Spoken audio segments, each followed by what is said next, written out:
देखिए first question में हमें क्या करना है, प्रूव करके दिखाना है कि जो हमारे पास फंक्शन एफ एक्स दे रखा है 5x माइनस 3 कॉन्टिन्यूस होगा 0 पे भी, -3 पे भी और 5 पे भी। वैसे भी देख सकते हो एफ एक्स क्या है, पॉलिनोमियल फंक्शन है और पॉलिनोमियल फंक्शन तो हर एक जगह कॉन्टिन्यूस ही होता है। 1 बाई 1 इसे प्रूव कर देते हैं कि ये आपके पास इन तीनों पॉइंट्स पे कॉन्टिन्यूस होगा। सबसे पहले कॉन्टिन्यूटी चेक करते हैं at x is equal to 0 पे। कॉन्टिन्यूटी चेक करने के लिए हमें क्या करना होगा, हमें limit x approaches to a f x equal to prove करनी होती है एफ ऑफ ए के। या तो ये कर दीजिए या फिर हम left hand limit equal to right hand limit equal to function की वैल्यू उस पॉइंट पे निकाल के दिखाते हैं जिस भी फंक्शन को हमें जिस पॉइंट पे कॉन्टिन्यूस प्रूव करना होता है। तो यहाँ पे हमें प्रूव करना है at x is equal to 0 पे। तो सबसे पहले क्या करते हैं, f की वैल्यू निकाल लेते हैं, x की जगह पुट कर देंगे हम 0। तो ये वैल्यू बनेगी 5, x की जगह पुट करेंगे 0 -3। 0 की किसी भी नंबर के साथ मल्टीप्लाई होगी 0 तो वैल्यू बन गई है हमारे पास -3। इक्वेशन 1 डाल देते हैं इसे। इसके बाद लिमिट इवेल्युएट करेंगे x अप्रोचेस टू 0 पे। अब देखिए यहाँ पे मैं लेफ्ट हैंड और राइट हैंड दोनों लिमिट अलग अलग क्यों नहीं निकाल रहा। जब भी हमें कोई पॉलिनोमियल फंक्शन दे रखा होगा तो दोनों लिमिट हमेशा सेम ही रहती हैं, तो आपको लेफ्ट हैंड और राइट हैंड निकालने की जरूरत नहीं है, दोनों इकट्ठी निकाल दीजिए। तो यहाँ पे लिमिट लिख लेते हैं, ये इक्वल टू होगा limit x approaches to 0 F x की वैल्यू है 5x -3। x की जगह यहाँ पे 0 अप्रोच करा देंगे, 5 इंटू 0 -3 इज इक्वल टू कितना आ गया -3। 5 की 0 से मल्टीप्लाई होगी तो ये 0 हो जाएगा। इसे इक्वेशन 2 दे देते हैं। From 1 and 2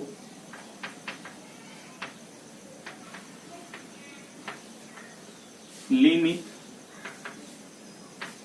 x approaches to 0 F x is equal to आ रही है एफ ऑफ 0 के इक्वल आ रही है। यही हमारे पास कॉन्टिन्यूटी की डेफिनेशन होती है। तो यहां से हम लिख देते हैं हेंस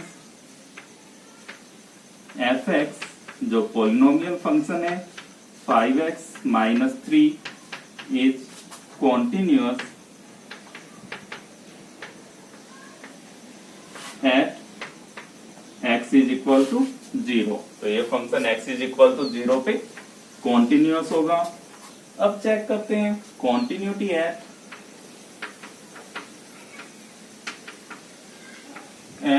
सेकंड पॉइंट पे x इज इक्वल टू -3 पे। ये फंक्शन यहाँ पे भी कॉन्टिन्यूअस ही बनेगा। तो इसके लिए क्या करते हैं, पहले वैल्यू निकालते हैं एफ ऑफ -3। तो x की जगह क्या पुट कर देंगे यहाँ पे -3। तो ये वैल्यू बनेगी 5 इंटू -3 -3। तो ये वैल्यू हो गई -15 -3। ऐड करेंगे दोनों नंबर्स को, नेगेटिव हैं तो -18। Equation number 3।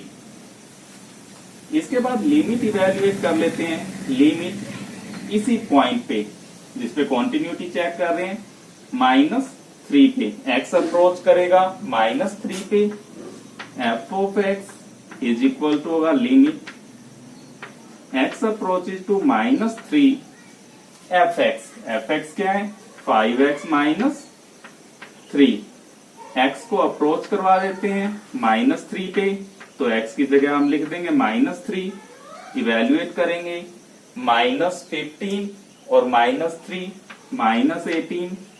इक्वेशन नंबर 4 दे देते हैं बाय 3 एंड 4। हमारे पास वैल्यू आई है limit x approaches to -3 F x is equal to f of 3। दोनों वैल्यू इक्वल आ रही हैं। यही हमारे पास किसी भी कॉन्टिन्यूअस फंक्शन की कॉन्टिन्यूटी चेक करने की होती है कि अगर ये दोनों वैल्यूज लिमिट उस पॉइंट पे और फंक्शन की वैल्यू उस पॉइंट पे, अगर दोनों सेम आ जाती हैं तो फंक्शन क्या होता है, continuous. Hence fx is continuous at x is equal to -3। Similarly आप प्रूव कर सकते हो एट x इज इक्वल टू 5 के लिए सेम स्टेप पे ही लिखना है। फर्स्ट केस में हमने 0 लिया था, सेकंड केस में हमने -3 लिया, थर्ड केस में आप क्या करोगे, 5 लोगे, वो आप खुद प्रूव करोगे। सेकंड क्वेश्चन में examine the continuity of the flowing function, हमें इस फंक्शन की कॉन्टिन्यूटी चेक करनी है at x is equal to 3 पे कि ये कॉन्टिन्यूअस है या नहीं है।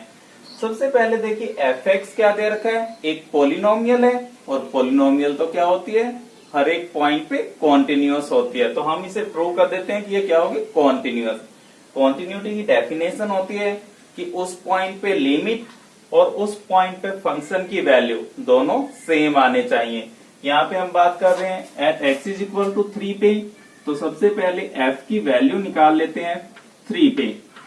इसके अंदर x की जगह क्या पुट कर देंगे, 3, तो ये हो जाएगा 2 इंटू 3 का स्क्वायर -1।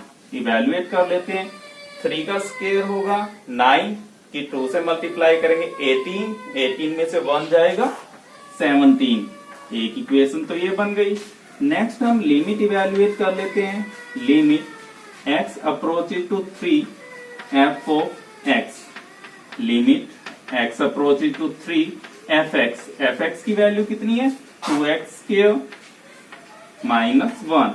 यहाँ पे x को अप्रोच करा देते हैं 3 पे, तो वैल्यू बनेगी 2 इंटू 3 का स्क्वायर -1, अगेन से ये 3 का स्क्वायर होगा 9, 18, 1 जाएगा 17।